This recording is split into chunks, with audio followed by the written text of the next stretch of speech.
Wednesday. It's the 16th of December, 2015, and this is Wayne Goldsboro Television. I'm Wayne Alley. And I'm Kate Daniels. And it's the middle of the week.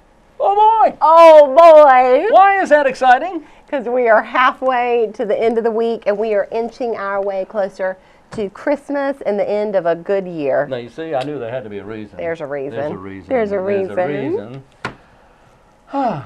Yeah, Christmas is what? I'm looking at the calendar over there. It's, it's next Friday, isn't it? It is. It's on the 25th this year. It's on the 25th this year. What can I say? Are you ready for Christmas? Bring it on. Bring it on. Because Christmas will be here whether we're ready or not. That's right. Take a deep breath and enjoy. And shop local. How about that? Shop local. And Always. ride that horsey trolley. Yes, there's still, man, there has been a wonderful run in downtown Goldsboro with the, that was good, Wayne, with the horse-drawn trolley rides that have been going downtown each Tuesday. So there's still a chance for one more, correct, next week, December 22nd, for you to be downtown. And they are running from 6 to 8. The price, pay attention please, is free. There's no charge to experience what's going on downtown and bring your family out and come out and see beautiful downtown Goldsboro. It's very hard to take this serious with him making these horse sounds. Hello, I'm Mr. Ed. I loved Mr. Ed. Oh, I did too, yeah. It was a great show. Oh, Wilbur. It was a great show. It was a fantastic show. If you've not had a chance to go downtown this Christmas, please do. It is really spectacular. And I know Monday evening there was quite the celebration downtown honoring Mayor Al King. Oh, yes. And his not only 14-year service as mayor, but his service within the city of Goldsboro and management career before that 14-year term as mayor, and his service to our country before that. Yeah. He is a very, very special man to our community, and it's funny. He's one of those men that doesn't have much tolerance for closed-mindedness. He wants people to keep your mind open to things and push and have progress. But as people have been talking about Mayor King, there's been a recurring theme.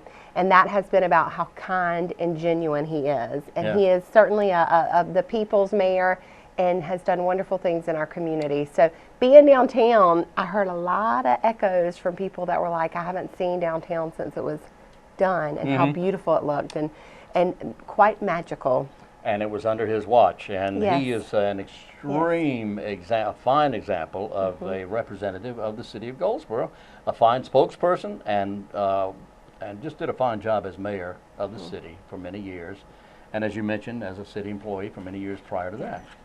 And gee whiz, Al the King. The King, I love that. Al the King is going to be missed. And he and I had a little thing going about that. You know, he's got a great sense of humor. He does. And he's got some nice cars too. So he does. He's got a love for some cars. Yeah. So we are thankful for his service and are looking forward to the leadership of Mayor Chuck Allen, and who came on last week. So it's like we've had this transition and new city council leaders and an opportunity to say thank you to those who have served and county commissioners, and it's just we're fortunate. We have a lot to be thankful for. Yeah, that's exactly right. Very fortunate. And a little plug-in. Yeah.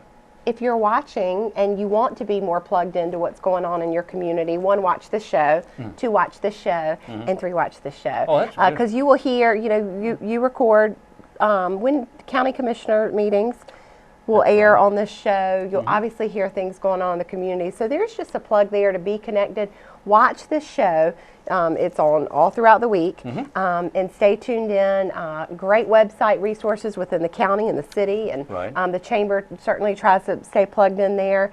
And if there's something that you don't like that's going on in the community, or you don't like the direction in something, people want to hear from you. That's right. That is our local local elected officials and our state elected officials. They want to hear from us. So whatever you see going on, if you want to be a part of it, if you want to strengthen it, if you think, we need their input guided up, let people hear from you. Wow, you covered a whole lot of ground there. You did. A lot. But that was excellent. That's very good. Now let me mention very quickly that the City Council, which meets the first and third Monday of each month during the evening hours, You can catch that meeting live as it happens here on Channel 10 or Channel 99, Wayne Goldsboro Television, as it happens. That then we videotape that, and then that is repeated on Wednesdays and Friday nights at 7 p.m. Now the county commissioners meet the first and third Tuesday of each month, and then that is aired live as it happens on a stream. You go to waynegov.com and click on the stream, and it will be there. Then that particular program repeats every Tuesday and Thursday night up until the next meeting at 7 p.m. Tuesday and Thursday night. So we try to cover a lot of bases here. That is a lot. That is a lot. And a lot of different ways that you can get it from your computer or through watching at home. That's right. So we covered a whole lot of ground there. And there's other things I wanted to say, but I forgot what I wanted to say. So what we're going to do now, no, you didn't. No, you didn't. You covered a lot of good stuff there. What we want to do now, though, is a couple of weeks ago. No, was it last week? No, it was yesterday. No, wait, never mind. Sometime recently, the Wayne County Regional Agriculture Committee, not the Wayne County, but the Regional Agriculture Committee had a big meeting out at Wayne Center here in Goldsboro, talking about this wonderful new agriculture and convention center that's to be built here in Goldsboro. And we covered that and videotaped it, and Monday we ran the part 1. Today we run part 2, and then we'll run the final part Friday. Great. So here we go. We're going to watch part 2 right now of the Wayne of the Regional Agriculture Center meeting that took place here this week, or recently.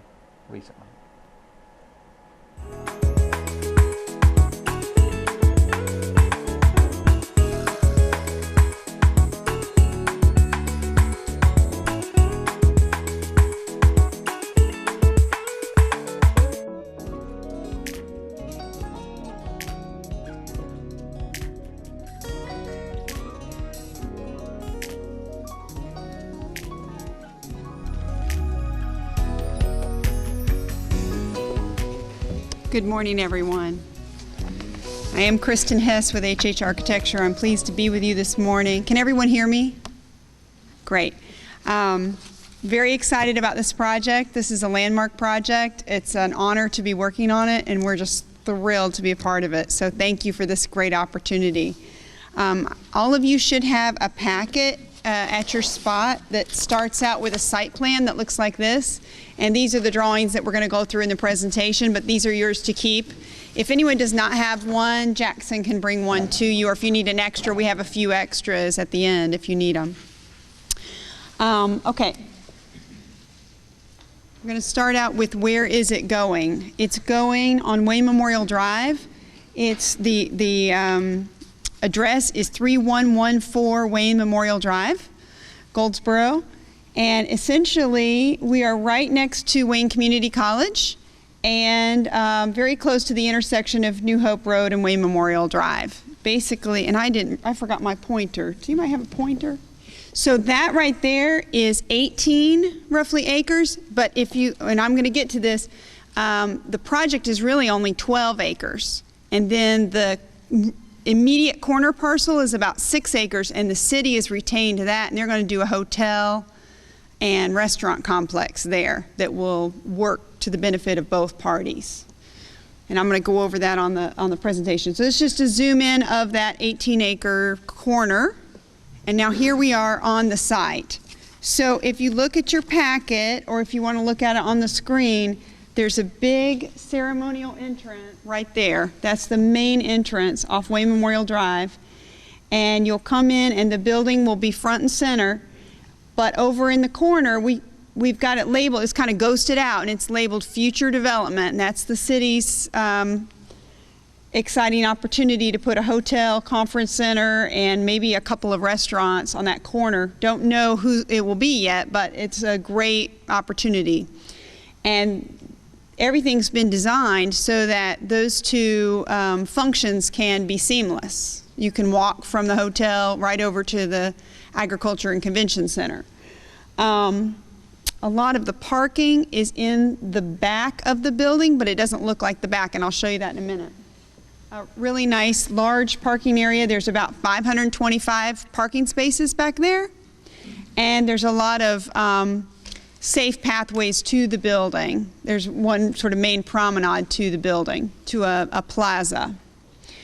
The building sits on the site at a funky angle, and some people wonder about that, and I wanted to address that. That is for money and energy savings. The building is situated at a true north-south orientation to benefit from north-south light. So this angle is east-west, so the front of the building faces north and the back of the building faces due south. And so the goal there is that all the glass on the building is not taking in the hot western sun or the uncontrollable eastern sun, but north and south is the best light for energy savings. So that's why the building, because that you put the building down one time, but then you have a lifetime of energy savings on your building. So that was very important. There's also an access off New Hope Road at the bottom. That's going to be access for both the hotel site, all the access points, it'll all be connected, but the access point for New Hope Road goes along the bottom of the development, and it will go over to this red box on the side here is the farmers market, which we think is a really exciting opportunity. It's a great way to celebrate agriculture. It's a great way to get people out there.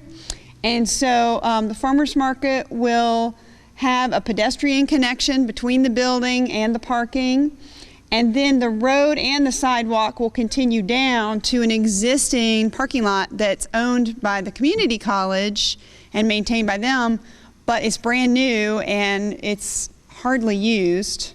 It's overflow for them, and so it's a great opportunity for this to have shared benefit there. Any questions on the site plan?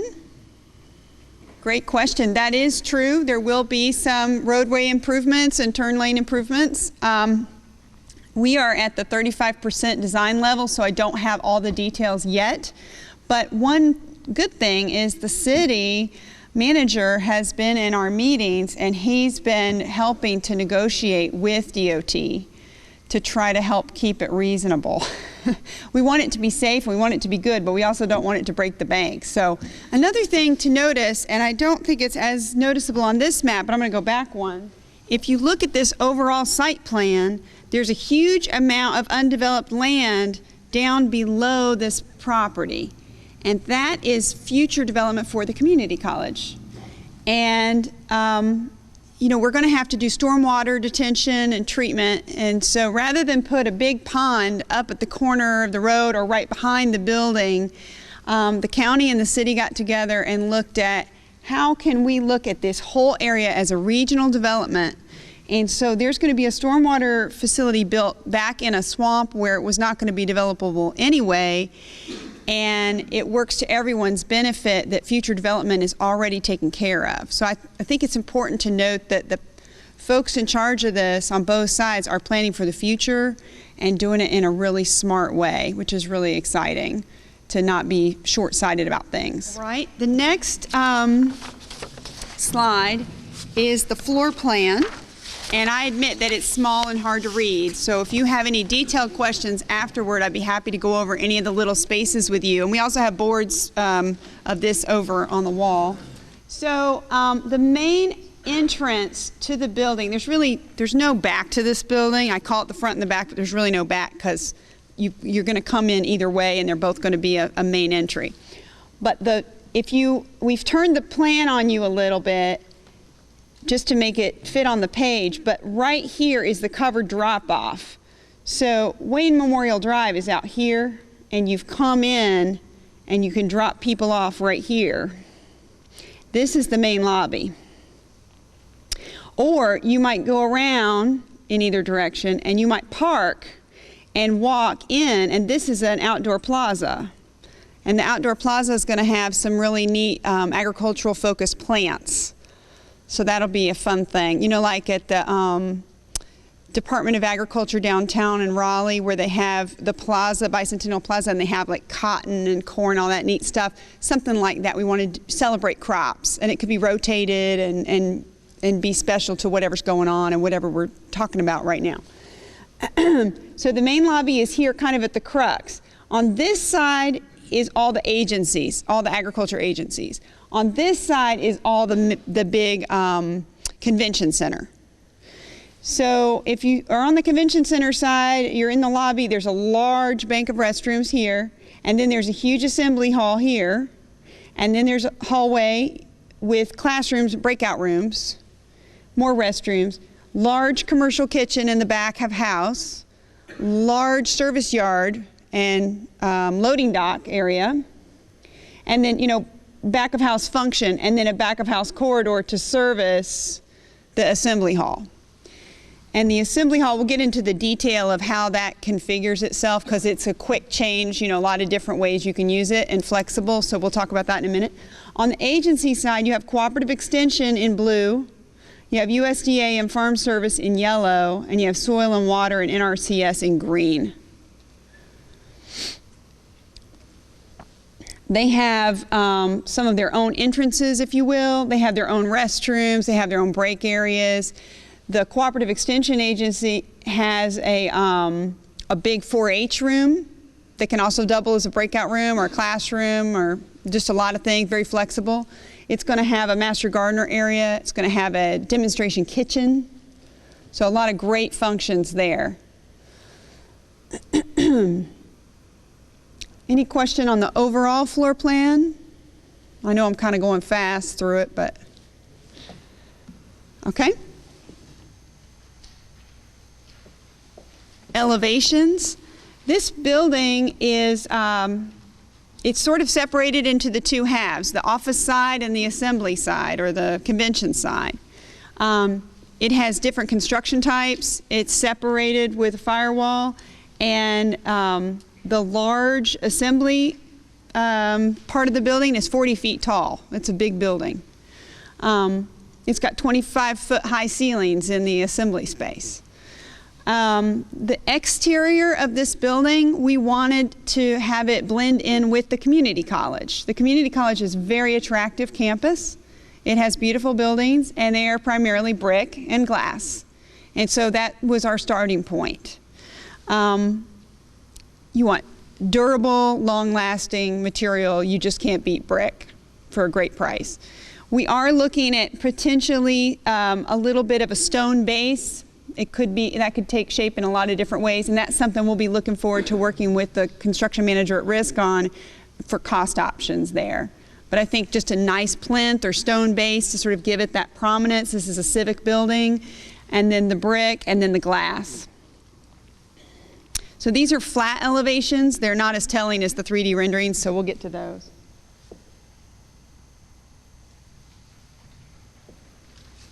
And again, there was a lot more glass on north and south, less on east and west. And this is the money shot. This is the view from Wayne Memorial Drive, actually from the corner of Wayne Memorial and New Hope. So as you're coming into town off of the new bypass and coming in, this is going to be the face of Wayne County, which I think is an exciting thing. We have covered canopies out and around the building. We have some dynamic slanted glass. We have a large naming opportunity, wonderful prominent signage. And again, the campus is going to be beautifully developed and landscaped. It's going to be very attractive. Any questions about the building's exterior?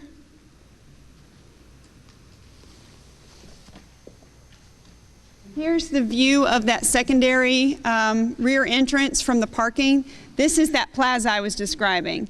You could rent this out for an event, and the breakout rooms empty right onto it. So, and that could be scalable. You know, you could do a small room, small party, or, you know, just get bigger and bigger, or rent out the whole thing.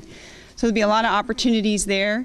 And again, just some exciting plaza and planting opportunities here that celebrate agriculture. Corn, right there. Yep. So that's that big lobby piece that kind of goes all the way through.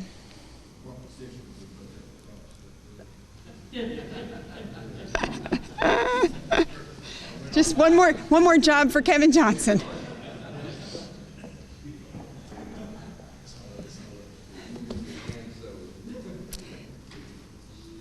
This is an interior shot of what the lobby looks like as you look down the hall. So if you came into the lobby from either side and you were going to go down into the assembly hall, this is kind of the main lobby. One thing I'll point out, Betsy's here, is a wonderful opportunity for travel and tourism to be in this building. And I think that's another great, a great symbol of the partnership between the city and the county on this building, is looking at how to leverage this whole region and market it and share it and get people excited about it. So I think that's neat. Any questions about that? Yes? I'm always concerned about acoustics when you get into a building that has a tall ceiling that looks like wood up at the top. How are you going to manage that? Sure, good question. He asked about acoustics. We're going to add some acoustical wall panels, and actually some of these wood products have acoustical properties. They have the little holes in them, so actually the sound kind of dies off into them, but they still look dressy. So there's a lot of neat opportunities there. Carpet helps too. We're talking about doing some good carpet tile, which can also help. Any questions? On that particular drawing, that doesn't include where you're going to have a director's office and... Thank you, that's true. There was a late breaking change to add a director's office suite, and so that there'll be some doors here where you see kind of that solid wall, and then there's a little bump out, and there's also a ticketing window that happens right there that can be both for in and out ticketing. That's right, Kevin, thank you. Okay, these are blow-ups of just the assembly hall. I don't think I've covered square footage with you, but some of it's probably printed on your stuff. This building is about 66,000 square feet total. And the office side's about 22, rough numbers, 22, and the assembly side's about 44. The assembly hall itself is, I think, 14,000 square feet. Is that right, Jackson? 14,000 square feet. So it's a building all unto itself. This is a big room. And one neat thing that we did is we toured other facilities. We went to Greenville and New Bern and looked at their facilities and how big they were, and looked at their kitchen and their back of house and storage and all that good stuff. And different configurations of how the room can be configured. And so this is just to show you the capacity of people that can be in this room. If it's one large room, and this doesn't count the classrooms and breakout rooms off to the side, if it's one large room and you want to have a seated banquet with round tables, you're talking about 840 people. And that's the biggest driver for the size of the kitchen, because you have to be able to cook enough food that can be plated all at one time and serve all 840 people for a banquet. So that drives the kitchen size, which the kitchen is 3,000 square feet, commercial kitchen. If you want to do a graduation, a political rally, a speech, any kind of lecture style seating, you're going to be able to put 1,550 some people in there. So this is a lot of people. This room has a lot of exits and will be very safe, as you can see, all the way along. We have, but I don't remember what they are, but I can figure it out in just a second. It would be a little over, probably about 1,100. For standing room only? I've got actually got a calculator beyond everything to Yep.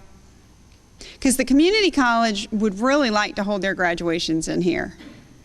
And they so far have not wanted to break it out into multiple graduations. They've wanted to have one big ceremony, but they're big. They're very, very big.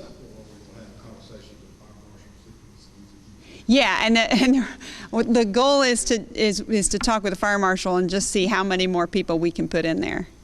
So, okay. If you want to break up the room with movable partitions, you can break it up into 4 separate rooms. So, or any other, I mean, you can break it up into 2, you can break it up into 3, you can break it up into 4. So, you know, you could have 1, 2, 3 things simultaneously, 1, 2, 3, 4 things happening. You could rent a small portion and then, 2/3, 1/3. It's going to be very flexible for you, however you want to book this thing and use it. And I think that's a really great way to scale the price point for people who are renting so that they're not renting more than they need. And that just makes it really attractive. The other thing is trade shows. Trade shows are a wonderful way to have revenue for this facility.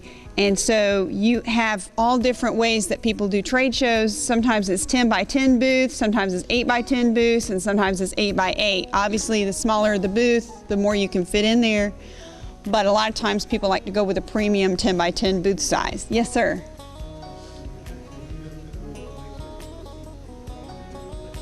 That's a great question.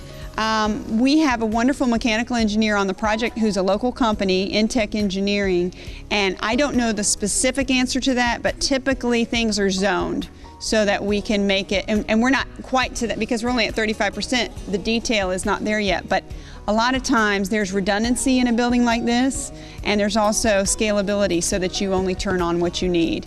But I'll make a note of that. Jackson's taking notes for me, and I'll double check on that. Thank you for asking that question. Any questions about the booth setup or the room layout and all the different options there are?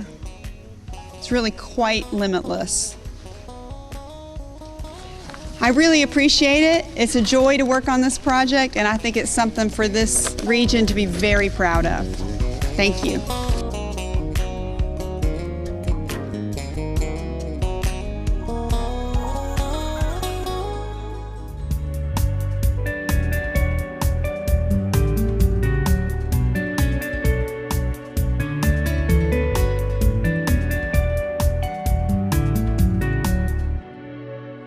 We are back on Wayne Goldsboro Television. Now, the young lady, Ms. Hess, that you just saw there, that was a fantastic presentation. And wait till you see Fridays. Fridays, we're going to talk about the money being raised. That's what we're going to talk about. How this and there's a gentleman here that's in charge of raising the money to help get this thing built. It's just, this whole thing is just great, and it's going to be such a boon to Goldsboro and Wayne County. Absolutely. It's just going to be fantastic. Absolutely. And it's out there near the bypass, the new highway that's being built through here, adjacent to the college. So it's just going to be great for Goldsboro and Wayne County. It really is, and it's moving along nicely, and it's another fine example of what happens when communities work together. So Exactly. hats off to the leaders locally that were behind the scenes working to make this come to fruition. Oh yes. I'll tell you, and the city, it's the city and the county, and then there's others, but mainly the city and the county who made this work. They can work together, see? That's right. Add it to the list. Tomorrow is Thursday. This just in. This just in. Somebody alert the media. Wait a minute, we are the media. Never mind. Tomorrow evening at 5:30 at the Literacy Connection on East Ash Street, at 5:30, there's going to be a performance by the Literacy Connection Choir. Now, they've got a big event for the tomorrow evening at Literacy Connections. It is their winter open house. There's going to be a lot of things to see, people to talk to, things to do. But it's going to be a fantastic program. And all that in addition to the Literacy Connections Choir. That's tomorrow evening at 5:30 at 2001 East Ash Street. Don't miss it. If you partay, and some people do this time of year, please be aware that there's too much to risk if you booze it and then drive. You shouldn't do that. You just shouldn't do that. It's too much to risk. You don't want to lose your license. You don't want to cause an accident. You don't want somebody to get hurt, and you don't want to hurt your family more than anything. So protect yourself by, if you're going to partake in and imbibe, then have a way to get back to the home place without having to drive. Get a designated driver, and if you don't know a designated driver, there's all kinds of ways around the county and around the city to find someone who will drive you. Just keep your eyes and ears open. There's people available who'll be happy to take you home. That's right. Rather than you're getting into a vehicle and trying to drive. So if you booze it, you may lose it. And the Highway Patrol is going to be out there looking for those who are breaking the law, driving carelessly, drinking while driving. Well, and what Wayne was reading from came from the state of North Carolina, and there in 2014, 380 people were killed in crashes involving a drunk driver, and in December of 2014 alone, 24 people were killed. So this is certainly, you hear it, we know it. But people very quickly forget. So there's not an establishment in Wayne County or anywhere in North Carolina, I would bet, that if, say, you went out and had a drink and it turned into 2 drinks, that if at that point you didn't have a driver lined up, you let somebody know and somebody will find somebody for you. Locally, there is Anthony Russo with Carpool Express. You can find him on the That's My right. Chamber app. That's right. And Uber has a presence in our community now as well. So there's no excuse. do? Don't risk it. Uber do? Don't risk it ever. It's a very serious matter, and there It are thousands of people across our state who have felt personally the effects of drunk drivers. So be safe this season, and always. This is always. It just does seem that during the holiday seasons that that this kind of stuff picks up. It does, and it's a shame that it does. You have to remember why you're having a party. You're having a party because this is a joyous time of year, and it's okay to have fun and have a party, but if you're going to overdo it, be sure you have a way to get home. That's right. That's all you That's have to right. do. Somebody's coming. Somebody. My nose is itching. Somebody's about to Somebody's visit talking us. about you. Chew. Anyway, what else do we have here? More stuff. You know what, though? We went a little bit long did. in the first part. So what we'll do is we'll do this. We're going to leave you. Wait a minute. I want to mention a blood drive. There's a blood drive tomorrow at Charles B. Aycock, and it starts at 2 p.m. Great. And then there's a blood drive a week from tomorrow. That would be the Tuesday. Not a week from tomorrow, but Tuesday, the 22nd, there'll be a blood drive at Southern Bank and Trust in Mount Olive at 110 West Main Street, downtown in Mount Olive. Southern Bank and Trust, a blood drive tomorrow at the Town Depot. Okay? Very nice. Sponsored by Southern Bank and Trust. Sponsored by Southern Bank and Trust. That's right. That's at the Town Depot, downtown in Mount Olive. Now, that's a wrap for today, That I guess, is a right? wrap. So for all those blood drives and others, you can go to redcross.org and click on blood Or something like and that. put in your zip code, and it will pull up all the opportunities I available. believe it's redcrossblood.org. Whatever I said is wrong. No. I can't do anything right. I can't either. Anyway, it's redcrossblood.org. But what he said. Yes. redcrossblood.org. And then you said everything else right. Put in your zip code, Yeah, and it'll easy respond. breezy. It'll talk back to you, in fact. So thank you for being with us today. We'll be here tomorrow, so join us again tomorrow. We'll be right here at the same time. Hope you're right there where you are right now, and we'll talk to you then, as a matter of fact, partner. That's right. That's right, partner. Anyway, until tomorrow, I'm Wayne Alley, And I'm Kate Daniels. and this is Wayne Goldsboro Television.